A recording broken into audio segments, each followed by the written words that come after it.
রহমতুল্লাহি আলাইহি বহুদিন পরে বুড়াকে দেখা বুড়াকে চিনছে, কিন্তু বুড়া আবু ইউসুফকে চিনে না। কেন? আবু ইউসুফ ওই সময় 10-12 বছরের বালক ছিল, এখন তো বড় কাজীউল কুজার প্রধান বিচারপতি, এখন দাঁড়িয়ে উঠে গেছে, এখন আর চিনে না। ইউসুফ রহমতুল্লাহি আলাইহি দূর থেকে গেট থেকে দেখে মুস্কি মুস্কি আসে, বুড়া 10 বছর আগে যদি আমাকে এক গ্লাস শরবত খাওয়াইতা, আজকে এত কষ্ট করে পায়ে হাইটা 6 মাস 600 মাইল পায়ে হাইটা আমার কাছে তোমার আশা লাগতো না। মনে মনে কয়, যখন কাছাকাছি গেছে সালাম দিয়া কয়, বুড়া কি খবর?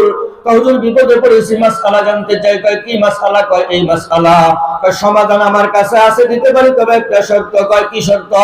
কয় যদি সমাধান নিতে চাও, তোমার ঘরে যত সমুদায় মাল আছে সব মাল আমার কাছে নিয়ে আসো। সব মাল যদি আমাকে আইনা দাও, আমি তোমার এই মাসআলার সমাধান দিতে পারবো। ওই সময় এক গ্লাস শরবত বিনা টাকায় খাওয়াইতে চাই না। বুড়াই কইছে, টাকা ছাড়া শরবত বেশি না। সূরা ইয়াসিন পড়া তোমার দিয়া দিন। কি ইয়াসিন লাগবো না, এক খতম কোরআন দিন। লাগবো না, আমি টাকা চাই। এই ঘটনা ঘটছিল কুরআন লাগে। ওই সময় টাকা ছাড়া বেঁচে নাই। ওই সময় বলছিল, তুমি বেঁচো, তোমার 3টা মাসআলা শিখাবো, তার যা তোমার জীবনে খুব কাজে লাগবে। তার মধ্যে এই মাসআলাটা ছিল। বুড়াই চলে আসলেন বাসায়, বিবিরে ডাক দিলেন, বিবিরে ঘরে যদি থাকতে চাও, মেয়ে যদি বিয়ে দিতে চাও, বড় যত আসবাবপত্র আছে সব একটা কুটির মধ্যে, একটা গাঁটির মধ্যে গোলাও। কি হয়েছে? কয় মাথা উঠায় দে। পরে কয় মাথায় করে আবার হাঁটতে হাঁটতে ইউসুফ রহমতুল্লাহি আলাইহি দরবারে চলে গেলেন। বলে সব আনছনি? কয় হ্যাঁ আনছি। কয় কিছু বাকি রাখছনি? কয় না রাখি নাই। এই না আপনার মাল। কয় ঠিক আছে, মাল বুঝে পাইলাম। এবার শোনো, তোমার ঘরে কোরআন আছে নি? কোরআন। কয় হ্যাঁ আছে। তো কয় তোমার মেয়েকে যখন বিবাহ দিবা, তোমার মেয়ের স্বামী অর্থাৎ তোমার জামাই, তোমার জামাইকে একজেল কোরআন হাদিয়া দিয়া বলবা, ও জামাই নাও, পৃথিবীর সমুদায় সম্পদ দিয়ে আমি আমার মাইয়া তোমার হাতে উঠাইয়া দিলাম। পৃথিবীতে যা আছে সব কোরআনে আছে। হ্যাঁ, শুধু তাই না, শুধু আছে না, একটা অক্ষরের মূল্য 7 আসমান 7 জমিন। নবী বলে 7 জমিন যত স্বর্ণ যত খনি পদার্থ আছে সব বেচলেও এক অক্ষরের মূল্য হবে না। ইউসুফ রহমতুল্লাহি আলাইহি সমাধান দিলেন, একজেল কোরআন শাহ তোমার জামাইকে হাদিয়া দিবা, পৃথিবীর সমুদায় সম্পদ দেওয়ার ওয়াদা রক্ষা হয়ে যাবে। তাই বলতেছিলাম, কালো বউ হইলো বউ, কালো বই হইলো বউ, তার ভালোবাসা ছাড়তে পারে না। কথাটা বলছি এই জন্য, কোন কথা আপনারা ভুলে গেছেন, আমি মনে রাখছি। বউ যতদিন পর্যন্ত স্বামীর করে ততদিন পর্যন্ত ভালো। তালাক দেওয়ার পর অন্য করে যায়, তালাক দেওয়ার পরে অন্য স্বামীর ঘরে যায়, কিন্তু আগের ঘরের স্বামী কি এই বউর প্রশংসা করে না বদনাম করে? চার দোকানে যায়, কিরে ভাই বউকে ছেড়ে দিছে বললাম, গেছে গা। কারে প্রশ্ন, অন্য নতুন কোনো মাগি হয় কি কয়, কি কয় না। কিন্তু এর ঘরে যখন ছিল তখন তো সারে, ভাই তোর ভাবি আমার সারা কিছু বুঝে না, বিশ্বাস করো, 12টা বাজে যায় তুই বইয়ে রয়েছিস শীতের দিনে, তুমি ভাত না খেলে কি আমার পেটে ভাত যায়? কয়দিন আগে এই কথা কইছে এই মুখ দিয়া, অন তালাক দেওয়ার পরে এই মুখ দিয়ে কি কয়, ওর মতন মাগি হয় কটা। আমার জীবনটা তেজপাতা করে লেছে। যারা আজকে বিরোধিতা করে না, হ্যাঁ অবস্থা এখানে বসলে তেজপাতা, বসলে ভালো, আর না বসলে তেজপাতা। আমি যদি ভাঙ্গা বলে আমাকে রাজনীতি শুরু করছে। যারা বলে এখন চরমনার প্রতি আঙ্গুল তুইলা, এদের অবস্থা ঠিক এই তালাক প্রাপ্ত, তালাক দেওয়ার নেই স্বামীর মতো, দুই মুখী, ঠিক কিনা? যে প্রথম বউ সর্বতন বউ হয় না, আর এখন তালাক দেওয়ার অন্য করে যাওয়ার পরে কর মতন মাগি হয় না। এই স্বামী যেমন দুই মুখী সাপ, যেই সমস্ত নেতারা এখন চরমনায় আঙ্গুল তুলা কথা বলে, এরাও এই দুই মুখী সাপের চেয়ে ভয়ঙ্কর, ঠিক কিনা? আসুন বলতেছিলাম, আল্লাহ বলেন,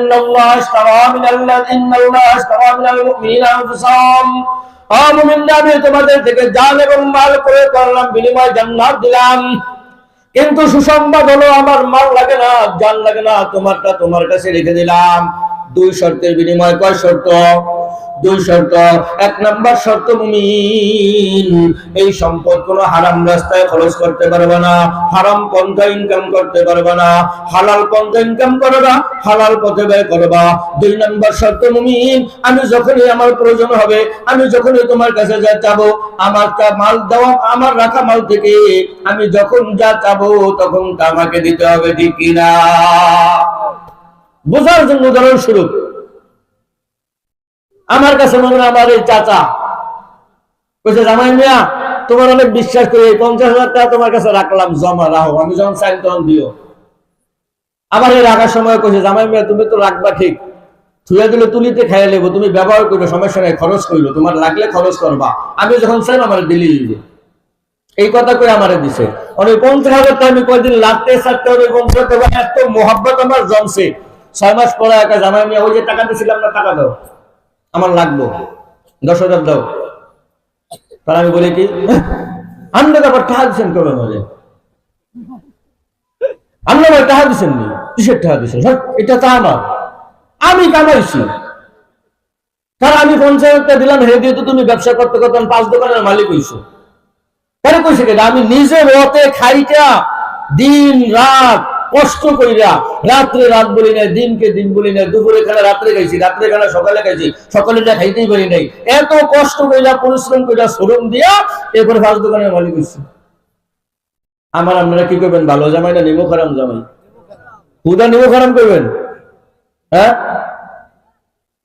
ও মুমিন, আমি যদি নিমক হারাম জামাই হয়, আমি যদি মুনাফিক জামাই হয়, মিথ্যাবাদী জামাই হয়, এই কথা বলার দ্বারা একটু আগে আপনারা বলেছেন আমরা আল্লাহ তাআলার কাছ থেকে জান্নাত ক্রয় করেছি 2 জিনিসের বিনিময়ে। কয় জিনিসের?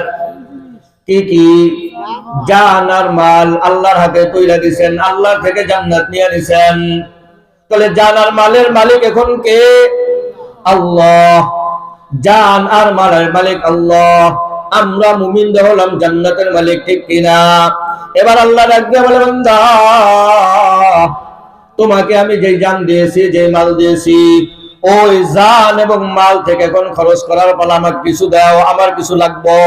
কারণ তোমাদের চর খেজুরিয়ার মধ্যে যদি দিন জিন্দা করতে হয়, তোমার চর খেজুরিয়ার ওই ছোট্ট ছোট্ট বাচ্চাদেরকে যদি নামাজ ভঙ্গের কারণ 19টা শিখাইতে হয়, উযু ভঙ্গার কারণ 7টা যদি শিখাইতে হয়, নামাজের বাহিরে ভিতরে 13টা ফরজ যদি শিখাইতে হয়, সূরা ফাতিহা যদি সহি শুদ্ধ করে শিখাইতে হয়, তোমাদের সন্তানগুলোকে যদি আলেম বানাইতে হয়, তোমাদের চর খেজুরিয়ার মধ্যে দিন প্রতিষ্ঠিত করার জন্য একটা দ্বীনি মার্কাজ বানাইতে হবে।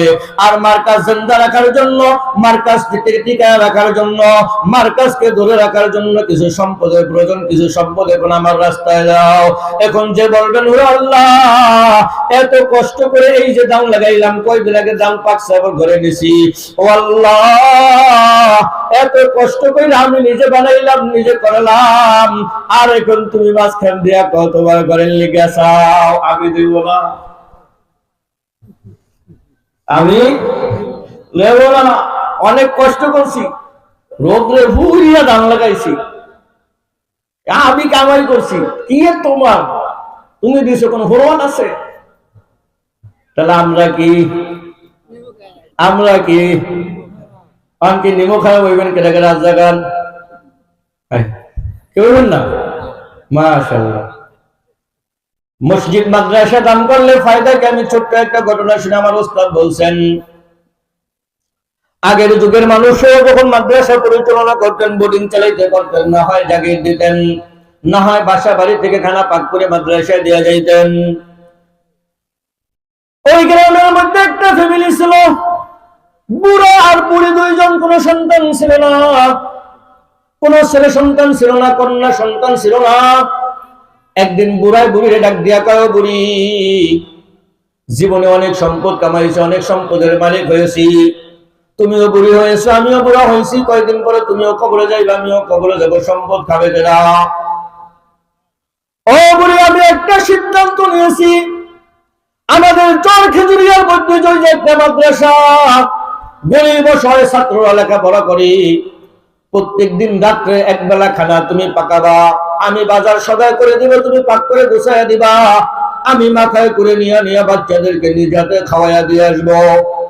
বিবি ডাক দিয়া কয়, স্বামী বলে তো ভালো একটা সিদ্ধান্ত, আমিও এক পায়ে খাড়া, আমিও রাজি আছি, কবে থেকে খাওয়াবা বলো? আজকে থেকে। ঠিক আছে।